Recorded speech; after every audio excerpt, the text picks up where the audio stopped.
Hey guys, Damian Keyes here. Welcome back to the channel. Hope you're safe and well. When it comes to social media, it can be an absolute minefield. What should you be doing? What shouldn't you be doing? What's cheesy? What's not cheesy? How much is too much? How much is not enough? What's dull? What's interesting? Wouldn't it be great if we just had a team of people around us, like the huge artists who just took care of all of this so that we could just concentrate on the music itself and let everyone else do the promotion? Well, today, we're going to look at an artist who takes control of their own social media, who is just naturally good at social media and runs what I consider to be the perfect social media campaign. In fact, as far as I'm aware, I haven't seen any artist in 2020 who has got a better social media campaign driven by themselves. Today is a lesson in how to do amazing social media as an artist or a band, because today's case study is the artist Yungblud. Now, if you don't know Yungblud is a 22-year-old artist from the UK, now probably residing by the beach in Los Angeles because he's got many, many millions of absolute loyal followers and hardcore super fans. But whilst he hasn't been doing this for very long, he has absolutely mastered social media, to the point where he is now growing his audience incredibly fast because of how he looks after his audience and how he shows that he is the voice of a generation. So before we go into these tips and the takeaways that you can start to implement into your social media, there is a step before which is absolutely crucial, which is a thread that goes right the way through his social media and should go through yours, which is he stands for something. And that's so crucial because it's not even a new story of what he stands for. It's the age-old message of, I don't care, I don't give a shit. I'm going to do what I want, when I want, because that's who I am. But at the same time, absolutely going out of his way to care for his audience, to show his audience that he values them more than anything else in the entire world. So let's dive into his socials and see what he does so well that you can take away and implement into your social media strategy so you can get the same kind of growth. Tip number one, the jumping off point, probably the most important thing when it comes to social media and putting together a really great social media strategy, which is he's interesting so his social media doesn't have to be. Now that's such a weird thing to say, but he's done all of the hard work before he goes to take a picture of himself. He's weird, he's interesting, but he captures your attention. You see something and go, oh, that's remarkable, that's interesting. And because of that, it doesn't matter what's in the background. It doesn't really matter what he's doing. Just him, just himself in a picture is enough for people to take note and go, oh, you've got my attention, what is it that you are doing? He's put so much hard work into the image, what he stands for, and what he generally looks like that the rest of it is easy, which means he can take a picture pretty much any time of day, any time of night, any time in the year, and you will get a decent, interesting image that you can put on your social media. Whether we like it or not, the music industry is a fashion-based industry, even if we are rebelling against certain fashions. And it doesn't matter whether the demographic that you're representing is 15-year-olds or 40-year-old housewives. And the thing with Yungblud is, he's saying, I am just going to be the interesting. And so many people have this idea of, oh, I don't know what to do with my socials because I'm not that interesting, or because I'm not doing stuff which is that interesting. Whereas Yungblud just says, I'll be the interesting. And therefore, whatever I do at that point will be interesting because I'm the weird interesting.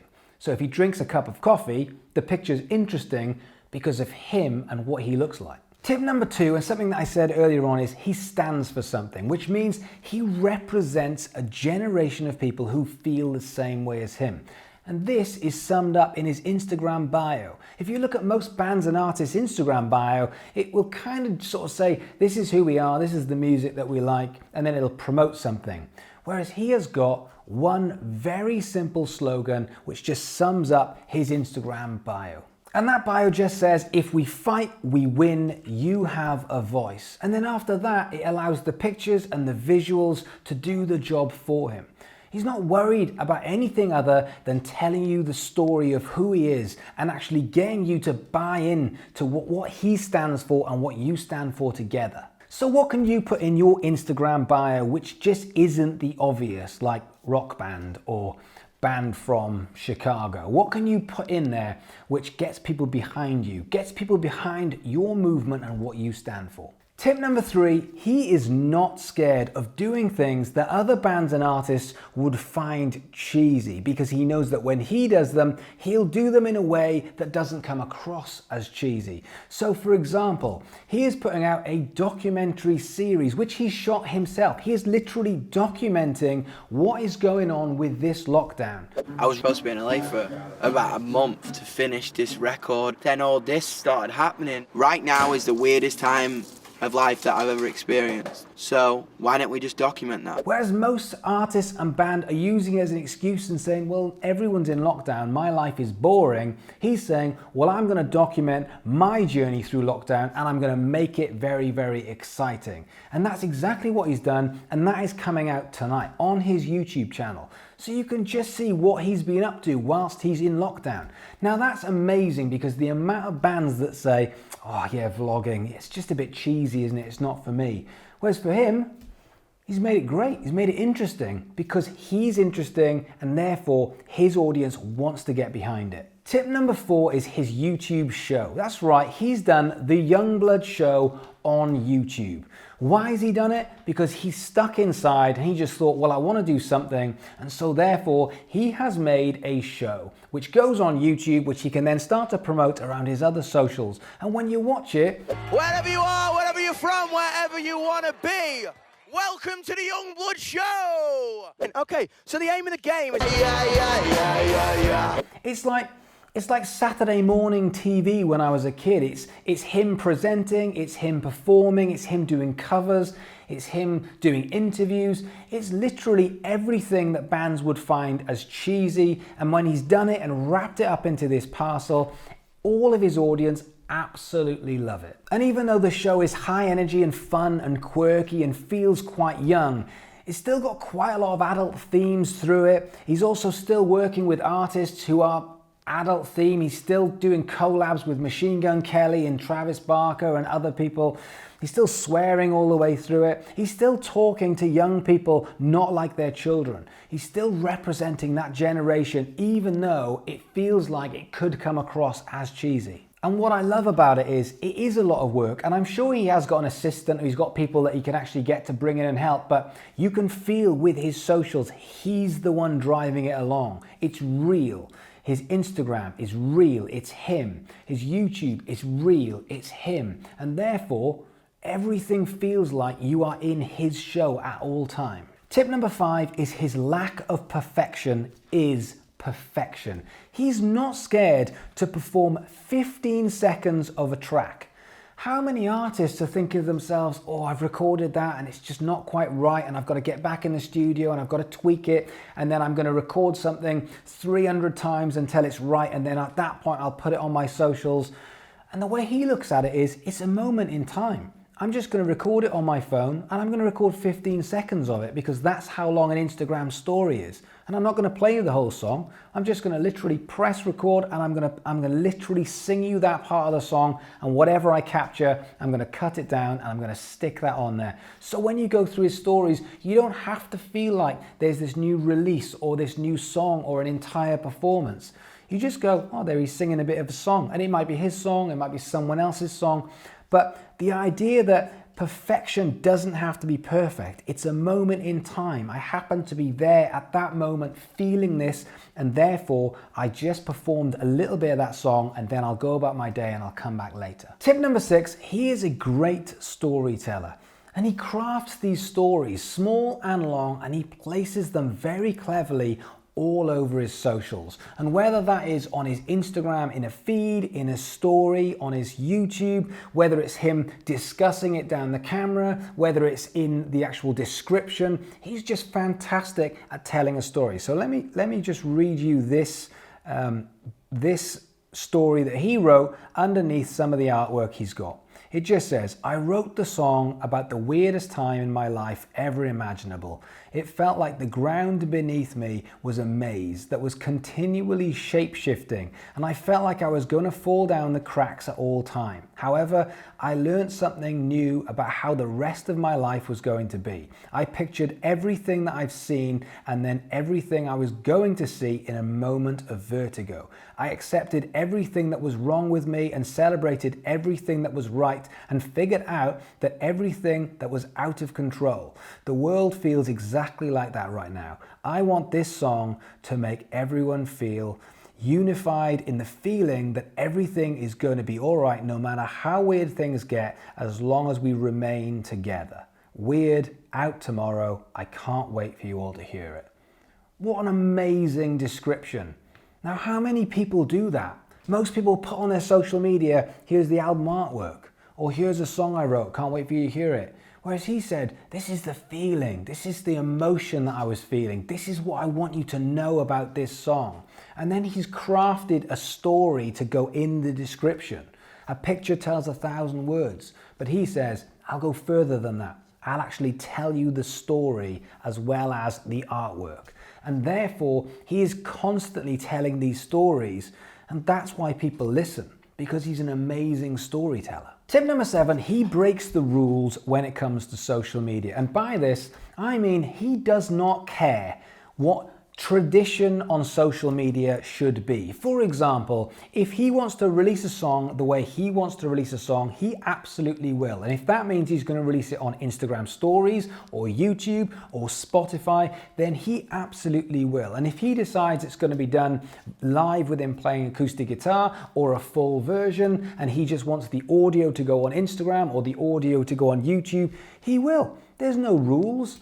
Whereas no one does that. Everybody sticks to these rules. Oh, YouTube, that's for long form video. Instagram, okay, well that's for pictures and smaller video. Music, well that goes on Spotify. And he says, not in my life, because if I want to release a song of me just playing you that song, and that's a moment in time, then I'm going to do it. And if I record something on my phone, I think that's really good, and I feel like posting that on Instagram feed, then I'm going to do that as well. And because of that, you've just got an amazing abundance of social media, so much great stuff everywhere, and you never know what's coming, which makes it weird, but also very interesting. Tip number 8, going live. Now, obviously we are in a time where everyone's going live, everyone's doing the live stream thing, and everyone's performing.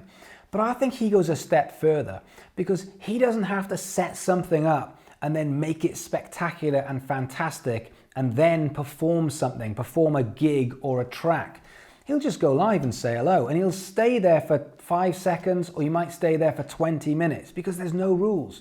He does it because he wants to connect with his audience, not because he wants to promote his new song. He does it because he wants to tell a story, or because he wants to connect in a way that he can't do any other way. As opposed to saying, by the way, can you go and buy this from me? And then barking orders like everyone does on social media. I'm a marketer, do this, do that, go there, buy this, listen to that, watch this. Instead, he just goes, all right, just wanted to say hello, that was it. And because of that, every time he goes live, everyone tunes in. Everybody wants to say hi. Everybody wants to thank him for giving to them just such an amazing empowerment. Now, you probably find live streams quite daunting. I know I do. I know I should go live much more than I do. I find it terrifying. The idea of actually going live, who's going to be there? Will they be there? Will they ask questions? Will I be on my own? Will I get the question right? Will I know what to say? Will I look silly? All of those questions and the anxiety that goes through my head, and then after a while I go, maybe I'll go live later, or maybe I'll go live tomorrow.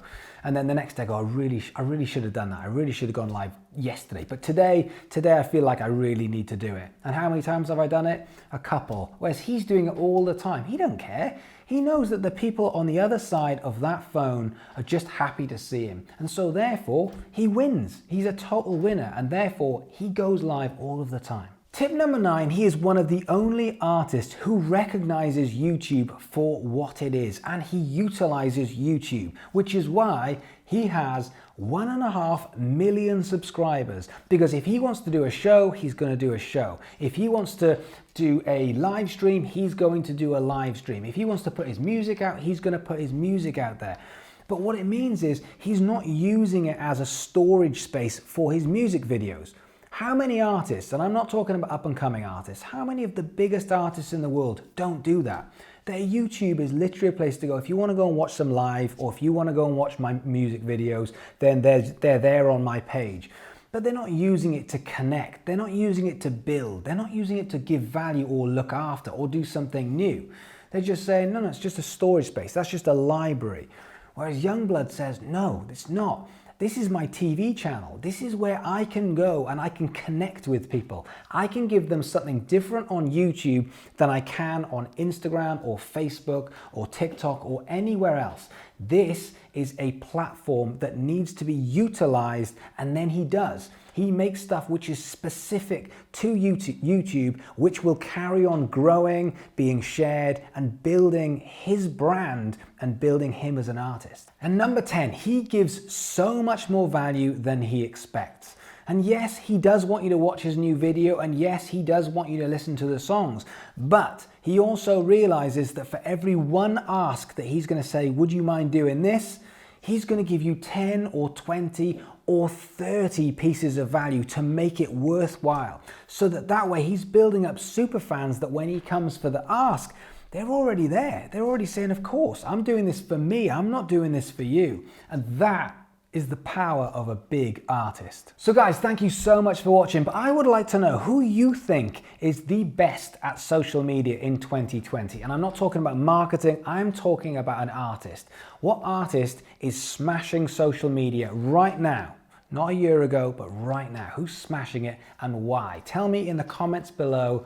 I would love to know, because I can learn by going and studying their stuff as well.